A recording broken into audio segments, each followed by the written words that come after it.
Keempat tersangka merupakan mantan Kasih Pemberdayaan, Sekretaris Desa, Kasih Pembangunan, dan Kepala Desa.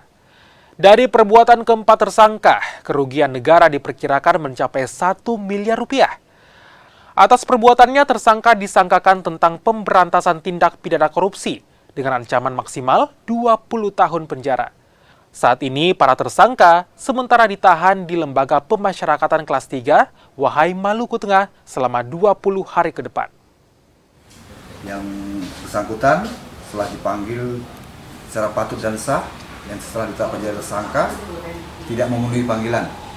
Oleh karena itu, Kejaksaan Negeri SBT menerbitkan DPO, daftar pencarian orang, sejak bulan Agustus 2021.